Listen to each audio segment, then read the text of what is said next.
तो doctor devil episode 42 की starting में हमें दिखाया जाता है तो जो कोई कह रहा होता है कि डैड प्लीज़ मुझे बचाइए डैड, मुझे मरना नहीं है। और ये सुनने के बाद डॉक्टर और उसके यानी ल्यूफू के फादर दोनों हैरान होते हैं। वो कहते हैं बेटा बेटा तुम कैसे हो। और वो होता है ल्यूफू की हालत अधमरी हो चुकी होती है। ल्यूफू पूरी तरीके से अधमरा होता है, उसके शरीर से खून निकल रहा होता है, उसका एक हाथ और उसका एक पैर भी टूटा हुआ होता है, पर फिर भी वो अपने पैरों पर खड़ा होता है। वो कहता है डैड प्लीज़ मुझे बचाइए, मुझे मरना नहीं है, मुझे अभी नहीं मरना, मैंने अब तक शादी भी नहीं की, मैं तो अब तक वर्जिन हूँ।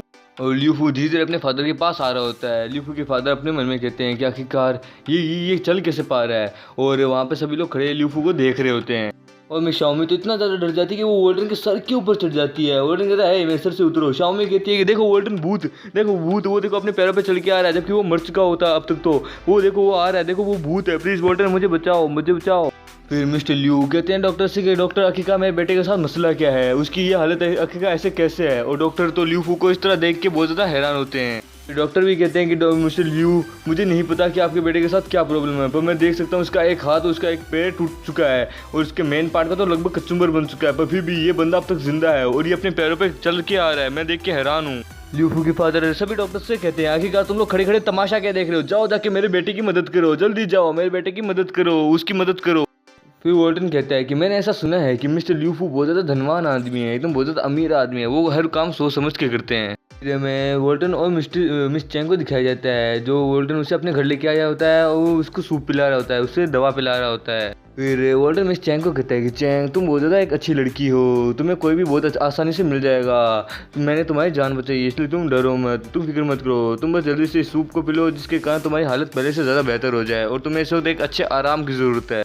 फिर मिस चैंग वो सूप को ख़त्म कर देती है पी के और फिर वो वापस सोने लगती है और वोल्टन उनके पास बैठा होता है और वोल्टन के हाथ में वो कटोरा होता है और फिर वो कहता है कि मैं अभी इसे रख के आता हूँ।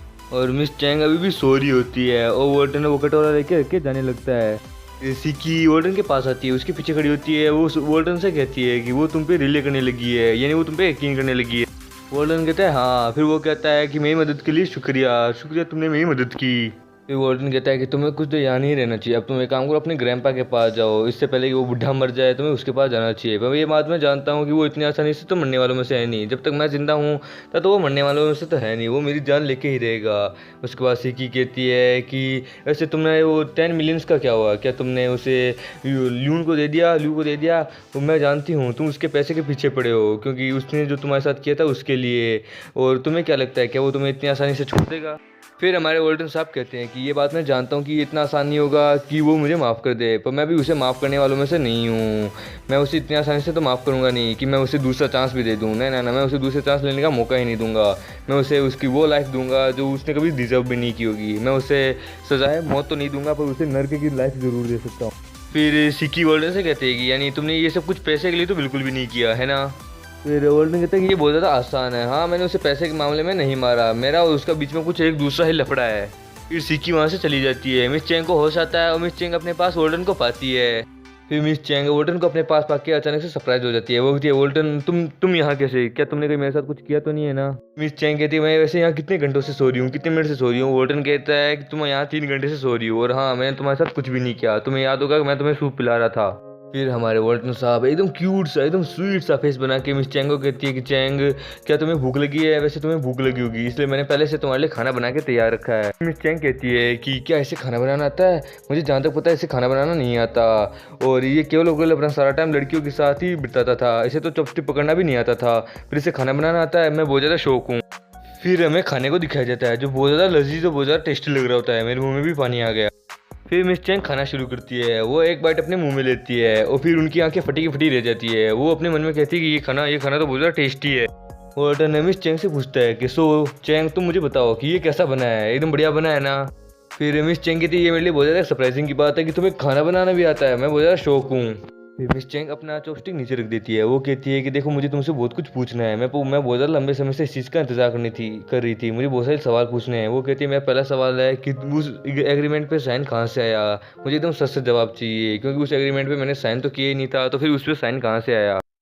फिर वोल्टन थोड़ी देर कुछ सोचता है, उसके बाद वो मिस चैंग को कहता है कि इसके बारे में हम बाद में बात करेंगे, उससे पहले तुम अपना सारा खाना ख़त्म करो, इसे एक भी जूठा नहीं रहना चाहिए।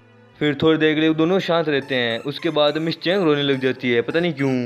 फिर मिस चैंग रोती हुई कहती है कि मैंने तो उस पर साइन किया ही नहीं था, उस एग्रीमेंट पे मैंने साइन किया ही नहीं था, पर फिर भी उस पर साइन आ गया।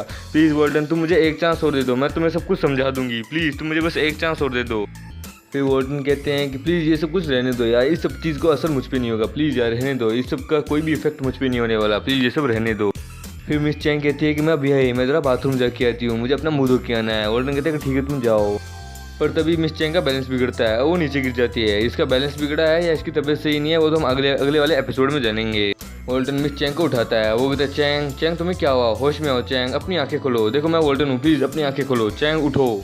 फिर वॉल्टन थोड़ा घबरा जाता है, वो कहता है आखिरकार चैंग को आखिरकार हुआ क्या है, इसके साथ क्या हुआ, मुझे लगता है मुझे जल्द से जल्द वापस इसका चेकअप करना होगा, मुझे फिर से बहुत सारी मेडिसिन बनानी होगी इसी के लिए। और इसी के साथ एपिसोड ही खत्म होता है। आई नो वीडियो बहुत ज़्यादा छोटी बन चुकी है, पर मैं क्या करूँ, चैप्टर 65 बता ही नहीं रहा था लिंक में कहीं पे भी। प्लीज़ मुझे कोई लिंक प्रोवाइड करो जिसके कारण मैं चैप्टर 65 एक्सप्लेन कर पाऊँ। तब तक के लिए बाय बाय।